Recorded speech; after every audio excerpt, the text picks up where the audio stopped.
Ayun na siya guys, so happy Tuesday sa inyo. Ayun ngayon is ito gumawa ako ng Android build simulator. So para sa PC game simulator. And this time dito is meron na magandang features. So nagdagdag ko ng maraming features dito. And then yan. So play natin yung website and i-run natin. So yan. So para siyang shopping dito. Pwede kayo maglagay ng username which is ito yung gagamitin para mag-payment. So halimbawa lagay niyo yung pangalan nyo. Ayan. Ashlyn G.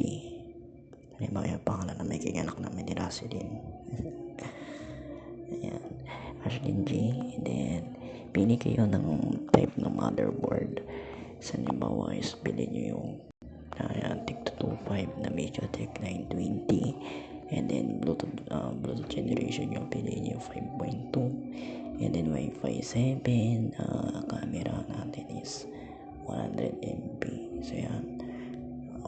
Android 14 is not compatible with MediaTek. Sorry. Babaan lang natin. Yan. Yan. Gawin natin Android 12. Pero naka-green na agad yun kasi hindi siya compatible ng MediaTek. And then camera mode, and then storage natin. Gawin natin 256. Yan. Compatible pa rin siya. Ito na charging natin is 65 watts. And then display type natin syempre AMOLED.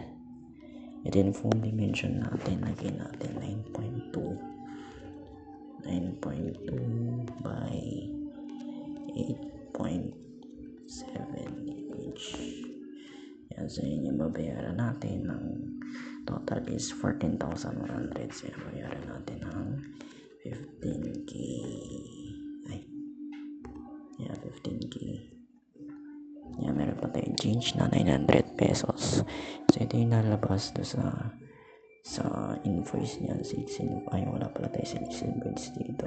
So sayang, lagyan natin to ng sales invoice para makita natin kung magkano yung ano. So sa version 2 ng website natin, lagyan natin yung sales invoice. So kasi ito is sales summary lang yan. Kung ano yung binili ng user. So yan.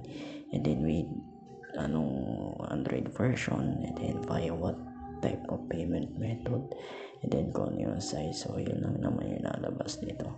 And then kung yung total bill, dito yung 14,100.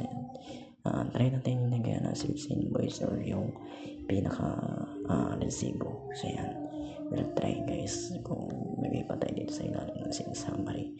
Guys, and thanks for watching.